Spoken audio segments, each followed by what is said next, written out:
patriotic party? Is it a good news for the National Democratic Congress? And it is also going to be a good news for the NPP and the NDC delegates. About say Asebi delegates ya Nancy I don't move NPP more so I personally so yeah baji kotokuro yeah baji I can't say door maimo yeah baji ska yeah baji mponche she see an majuma abawiye the only ajuma mo ba be nsia no ebe yesa mato abari parliamentary kan mu wi amawie enti na enkola o ko school a na busa so owie school a edi ajuma ana obeya no say obeye party delegates and omo mpanye biem if the Supreme Court the ruling be aba na ruling no by 5-2 when the oye hwienye yo by 5-2 and a judge for the mako enum say efi na ekono yempa sansem hunu eso ye ni kwa se so ena miedu so anke mo party na omo international make internal de bia omo ye ena Supreme Court de bi saa de we ana de siketua wi che ene se bi nu aburo ede ba party ni mu se ana ye nkofo bi a ye feel mo se omo ye superhuman being they are delegate and ye beto aba delegate me ka so no aboken me na me cheche aso ase esa cheche manhia south ene manhia north sika obekọ na NPP delegate kire no ho ba be giska owi assignment to aba na ma owi na ma ye video ene the NPP delegate majuma agu NPP delegate majuma agu NDC delegate majuma agu get mo pa adwuma foforo de eye and the Supreme Court said ye miem obi a oye card bearer member bia of good standing o tue ne deals ye making sure say ya capture e was sad ni mu na abusuafo say ana o say Ghana no e kire say Ghana enyini as the media omo do democracy wa Ghana na okay okay the Supreme Court I can say be unconstitutional. Okay. The chicken say any constitution bura. Okay. And in the first we didn't was a yakura. Okay. The yabuya nikusuna akoswa bedu sabenti and namu mra kwanso say ubaka say what you delegate some na nkoto aba. Now here ruling no more parties no 1 year to amend their various constitution. Yeah. After Debako, I also addressing within the 1 year, no, say like MPP must lead some better about should they use the unconstitutional method, okay, or they should act constitutionally, okay. Immediately say once a Supreme Court say unconstitutional, there's no way anybody can apply an unconstitutional law, and that will stand. Okay. In terms of time, the parties ought to go to the drawing tables as soon as possible. Okay. And amend their constitution. What I want to have is say, do better over to another. Now, about to ask me there. Also, call meeting. Almost a conference. Okay. No more amending of constitutions so that all those things could reflect. Because once it's unconstitutional, it's always unconstitutional. Yeah. And China, same people before regional elections. Now, some go to delegate. I said they are acting unconstitutional. Everybody can go to court to prevent them. Okay. Because the Supreme Court has said it's unconstitutional. But the court is our more 1 year or more for any amendment. And the NPP delegates for the make us MPs. So I don't know make the old album now to and now they have to amend it not new one. Album is an illegality. Okay. What does it? Okay. And it is almost about to before the 1 year they also go change your constitution. And that's it. From today to the end of the 1 year, everybody should amend his constitution. Okay. In line with what the Supreme Court has said. Okay. And in that sense, because of control by make me a court statement because delegate system is unconstitutional. Yeah. And the party is based on law. Okay. And to say I didn't want to say lawful, we can't allow it to go on. That's how everybody elected will be an illegality. Okay. And my suggestion to MPP before said they have to postpone their program and amend their constitution. Okay. To enable them to do what is constitutional.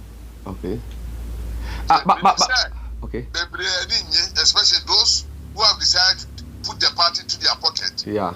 Manipulate the system, pay money to delegates in order to win. And now almost hard day. Okay. So they will try to overlook it, but yes, we are telling. Council, Supreme Court, Asem say Obi betuma aka so me ntiase e bia me call for review. Our need by all means. Okay. There's an opportunity for the review. Nana me no can say Supreme Court in this October. Okay. And to call for review and it's an automatic injunction. Okay. On the parties from conducting elections. Okay.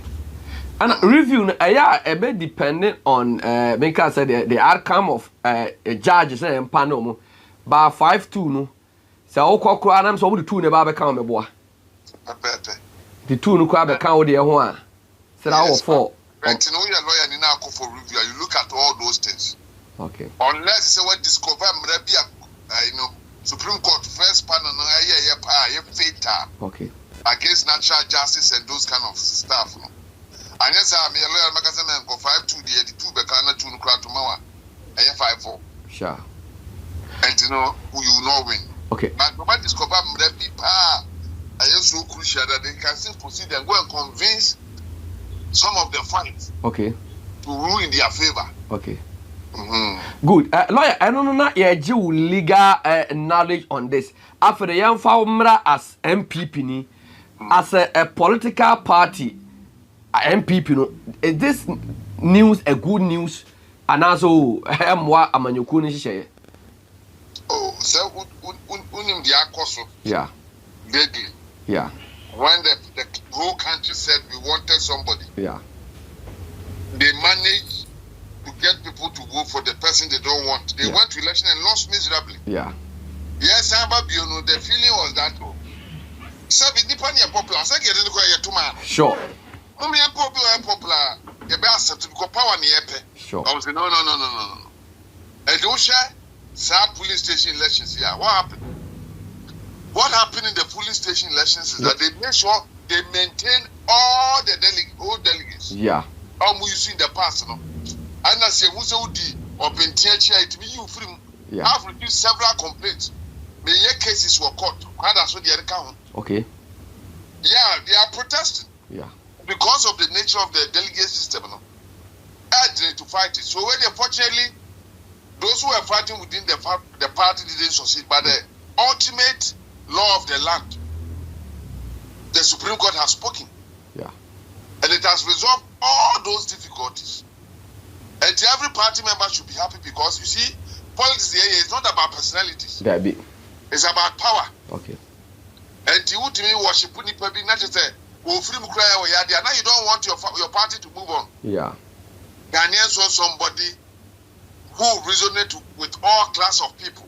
Obviously, when you panel, when you your kind of correct, when you want to tell Juma, let's give the party, let the party give those people the opportunity to come and win election for the party. Yeah.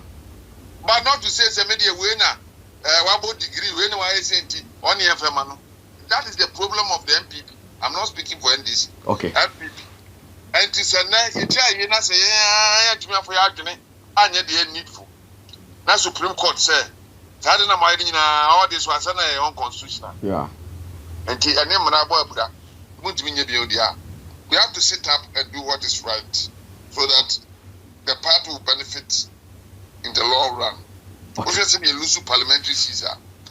Mostly, our investigations have revealed a position of candidates. Okay. The government have problem. So now, if every card-bearing member of who stand in a Tuaba, it is the most popular within the party that will win the election. Sure. And the Okonia Kotuaba man, I get Gabi.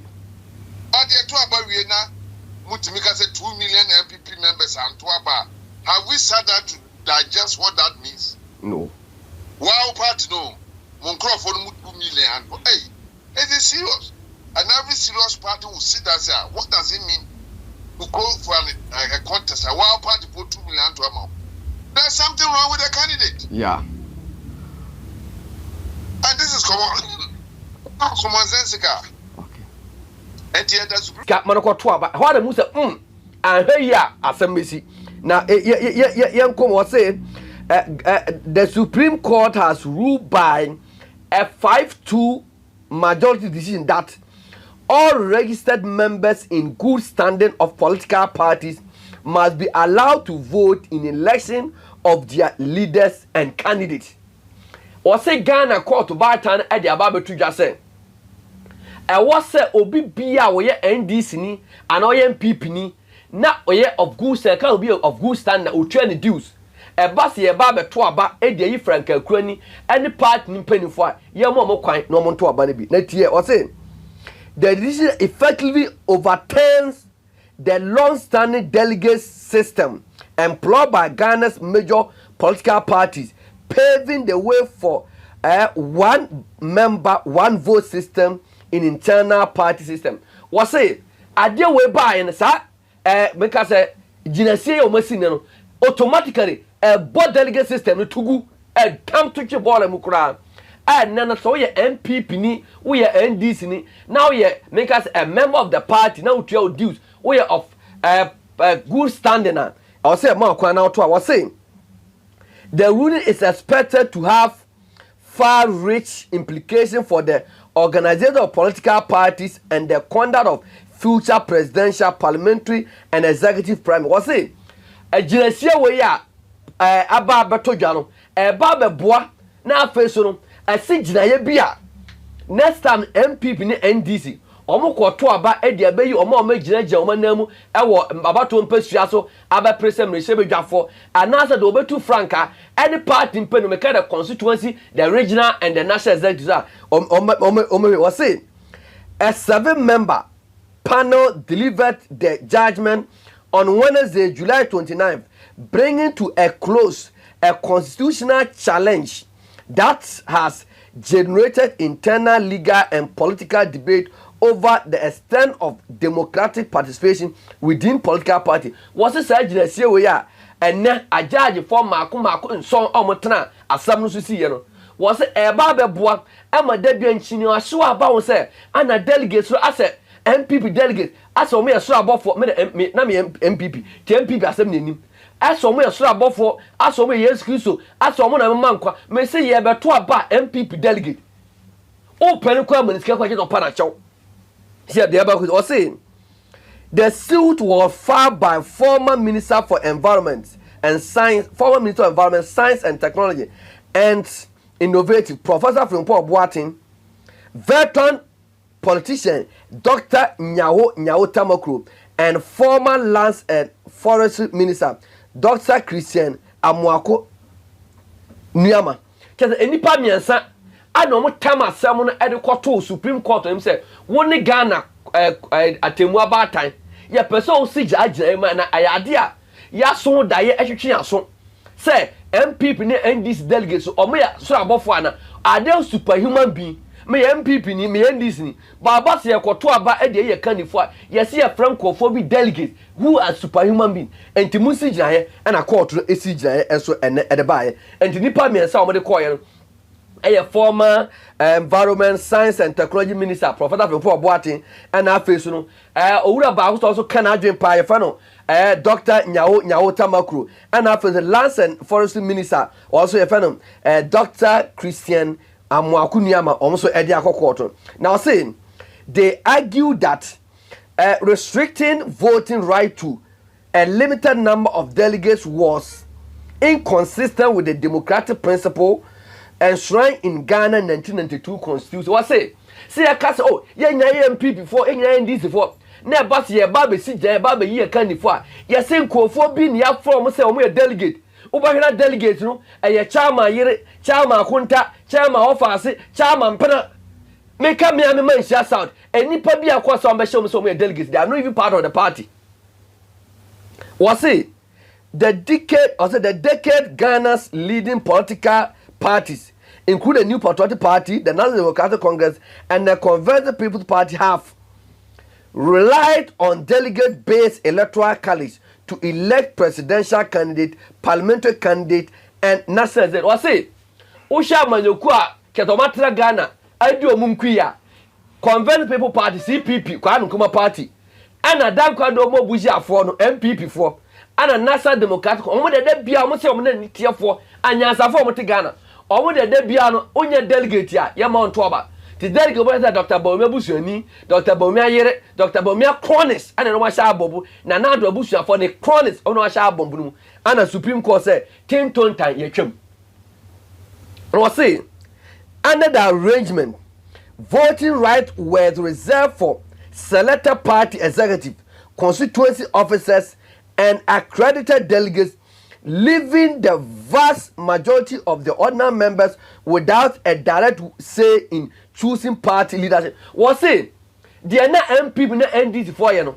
Na Omar restricted say you can defend to ABA constituency executive, another party in paid for, and as I'm cophobia so me delegates for, and I can say, we a party ni kwampo de wo that ya kofa na bro say you nyo ti koton o ton ya beto ye nto so a na boss so and say kofa Dr. Bo me be share kwa ye koton ya bo ka sunsun was saying the plaintiff contended that the system created inadequacy and among party members by granting electoral right to a privileged minority whilst excluding the ordinary member of the party. Okay, mom that say ko say sa delegate system enya amabua ke the nipa kuma bi and ya de sa de na de asho mu nsem and ke say ma me pe ba bi a o say in support of the challenge, the Attorney General Department also argued that Supreme Court to adopt a one member,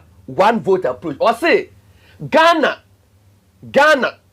a by lawyer penny, and so Edna number 2 say, Yamwana Sebi, we a party ni biana, ya kotoa ba, also be vote right. Near Case, a ye delegates be, and Omo Tanawa near Campo, na delegates a be, ya a be Jawamo, a be Jaben a be J Contomrian quine, just say, over my money's gone, stay around for my share, coming to Abanamo. Ye chum. Was it the state argued that political parties perform an important public function within Ghana's democratic framework and that their internal electoral process should reflect the constitutional values of the quality participation and universal suffrage? Or say, about lawyer peninsula or say, political parties omo edi dwumaso e wo man mu emu na ba omi be firi aba emu na president John Dramani be firi aba enti o ka se ye jai se ye yi obi amana ba di amanyekuo na nimu na ba di oman e di ama nipa kuto be aye daachi ai omo de chana fon bebreye o wa na NPP for delegate akoyi chana fon abrese monto abama no one ne epe no na ndi for so akoyi yam fon de abase monto abansa ne epe no enti ne court no asigina e wo so. Now, I say, among the reliefs sought by the plaintiff were declaration that the delegate system contained in the constitution of the NPP and this party were unconstitutional, as well as order compelling the party to amend their constitution to allow equal, direct, and meaningful participation by all members in the of good standing. And to mom that some call quarter, I want someone can say NPP and this thing to I don't want na omo amend omo constitution na ma obi bia your party ni bia there or message now saying they also sought directive requiring the electoral commission to ensure that political party constitution comply with the democratic requirement of the constitution and the political party act. To say almost say Ghana court batan and sanso and making sure say NPP and this amanyokuo bia oba fifinity e Ghana say no na ono no entimi kwaye mra ene electoral commission for there ebebo abia o electoral commission for there emra o maya yese wodi mfinhia du wotwe a o ye Ghana ni na wo modam na wo nyare a obetuma ato aba ne bi sabi uyo obi a wabo akokora ko timi kwato bi just obi a wabo dam ane sa ahwe na akoyi sabi ono ko ahwe akwa se ballot paper no ne amakwa ma NPP ne NDC abedi ewu but good say ene no